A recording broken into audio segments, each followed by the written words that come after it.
হরে কৃষ্ণ। ভগবানের কথা কিছু বলবার চেষ্টা করছি।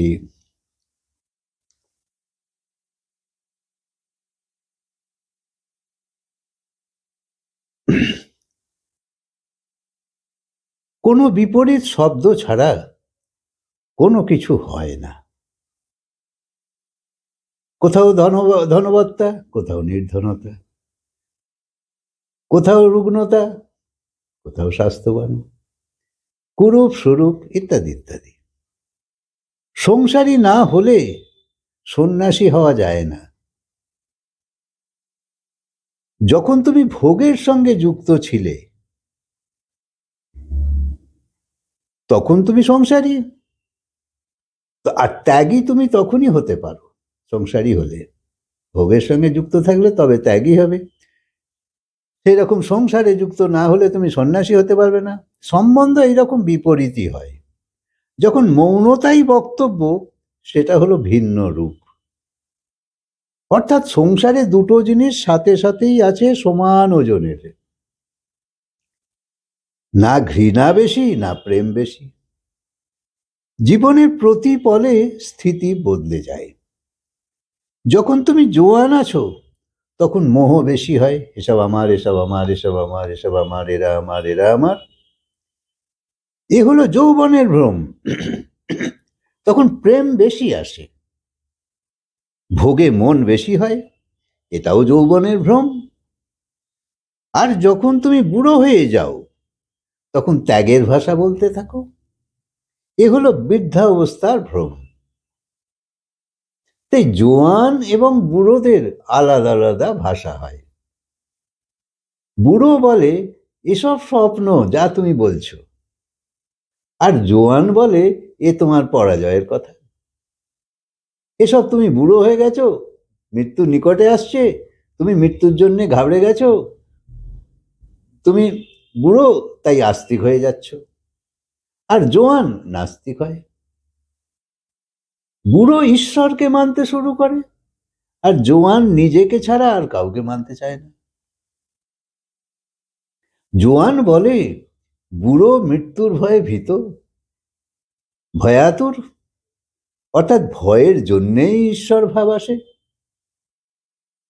আর বুড়ো বলে এ জোয়ান এখন অন্ধ, যৌবন অন্ধ, সব নেশা চলে যাবে, তখন বুদ্ধি জাগৃত হবে। কিন্তু জোয়ানেরও বুদ্ধি নেই, বুড়োরও বুদ্ধি নেই। যখন তোমার জীবনে যৌবন বা বৃদ্ধাবস্থা কোনোটাই থাকবে না, তখনই বুদ্ধির সমতা আসবে।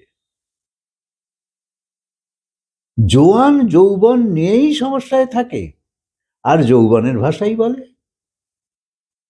আর বুড়ো সেই আস্থা এবং সেই ভাষাই বলে। বুড়ো মনে করে আমি বেশি বুদ্ধিমান, জোয়ানও নিজেকে বেশি বুদ্ধিমান মনে করে। এই বাবা ছেলেকে বুঝতে পারে না, আর ছেলে বাবাকে বুঝতে পারে না। বাবারা ভুলে যায় যে সেও একদিন জোয়ান ছিল, আর এই রকমই অজ্ঞানতার কথা বলতো। মূঢ়তার কথা লোকে মনেই রাখতে চায় না, কি সব ভুল ভাল তখন সব যাতা বলতাম। জোয়ানও ভুলে যায় যে এ বাপ কখনো জোয়ান ছিল, পরে বুড়ো হয়েছে। আজ আমি জোয়ান, কাল আমিও বুড়ো হয়ে যাব। তাই বাবার কথা এইভাবে সরিয়ে ফেলা, অবজ্ঞা করা, এটাও ঠিক নয়। আজ না হলে কাল আমার জীবনে এই অবস্থা তো আসবেই।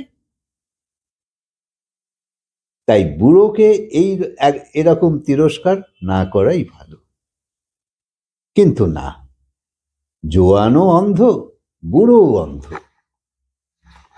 চোখ তো তার আছে যে ভেতরের সেই ধারাকে খুঁজে নেয়, যা সময়ের বাইরে কিছু, না জোয়ান না বুড়ো।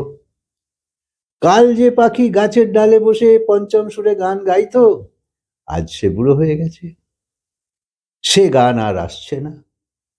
আর এই রকম রোজই হয়ে চলেছে। যৌবনে যে গাইছে, বুড়ো বয়সে সেই কাঁদছে। মন রোজই বদলাতে থাকছে।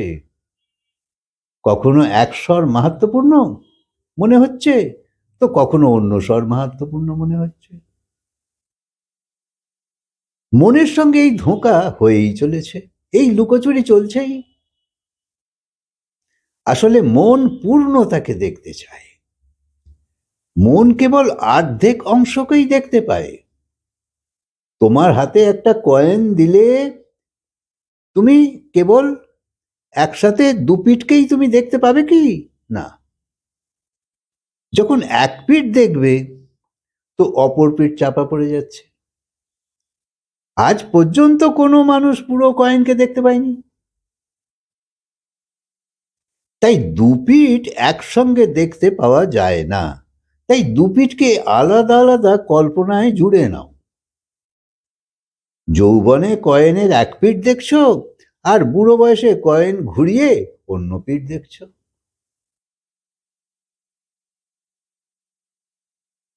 তাই যৌবনে বলছো এটাই মাহাত্ম্যপূর্ণ, বুড়ো বয়সে অন্য কিছু মাহাত্ম্যপূর্ণ হয়ে যাচ্ছে তোমার কাছে।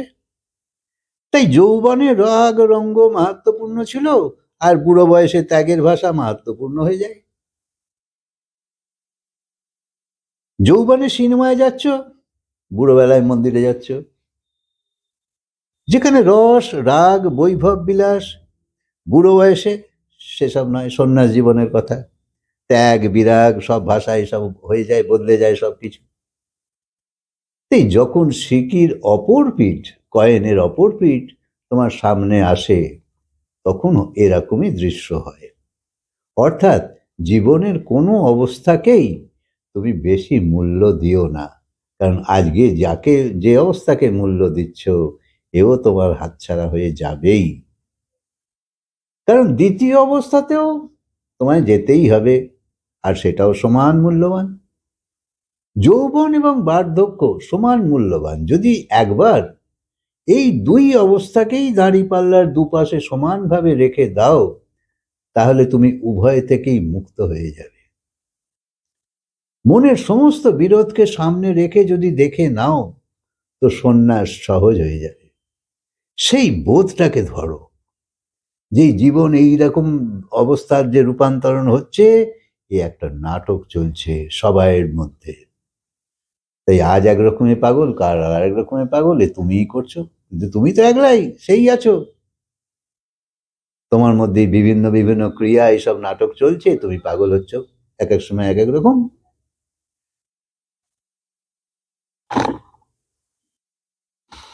তো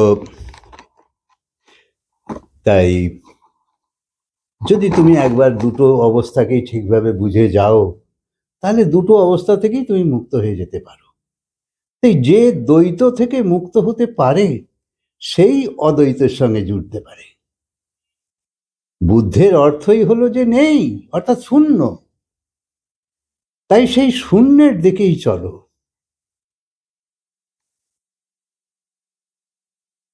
বুদ্ধদেব বলেছিল, আমি না থাকলেও তো এই পাঠ চলতেই থাকবে, মানুষের মধ্যে তো প্রশ্ন আসবেই। জীবনে চলতে চলতে চলতে চলতে এরপরে কি, এরপরে কি, একটা প্রশ্ন তো আনো। আসলে তুমি বুদ্ধ পুরুষের স্মরণে যাচ্ছ না। যারা এই বোধকে আনতে পেরেছে জীবনে, তারাই হচ্ছে বুদ্ধ পুরুষ। তাদের দিকে ধাওয়া করো, তবে পাবে। তুমি বোধের স্মরণে যাচ্ছ, খোঁজের স্মরণে যাচ্ছ, জাগরণের স্মরণে যাচ্ছ। যেমন ফুল আসে যায়, কিন্তু বাতাসে তো তার সুগন্ধ থাকে। সেই রকম এই বুদ্ধ পুরুষও আসে যায়, কিন্তু পবিত্র পরমাণু সে বাতাসে ছড়িয়ে দিয়ে যায়। তাই সেই রস সংগ্রহ করতে হবে, যা নিরন্তর বয়ে চলেছে অনন্তকাল ধরে। এই জ্ঞান কোনো নতুন আজকের তো নয়। এই ভগবান সৃষ্টির সঙ্গে সঙ্গে বেদও সৃষ্টি করেছিল, যে মানুষের জ্ঞানও আসুক আবার। নাহলে শুধু বেদ যদি না থাকতো, সব সৃষ্টি করে ফেলতো, তাহলে তো কিছু হতো না। তাহলে মানুষ শিখবে কি করে আসলে আমি কে, কি কি, এই সংসার কি, কোথা থেকে এলো, কত, এইসব কে বানালো?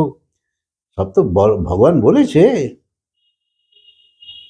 তাই সেই সঙ্গ করো যা তোমার সমস্ত চিন্তা ভাবনাকে সমাপ্ত করে দেয় এবং তুমি একটা পরম জীবন লাভ করতে পারো। হরে কৃষ্ণ। কথাকে আজকে বিরাম দিই, আবার বলবো।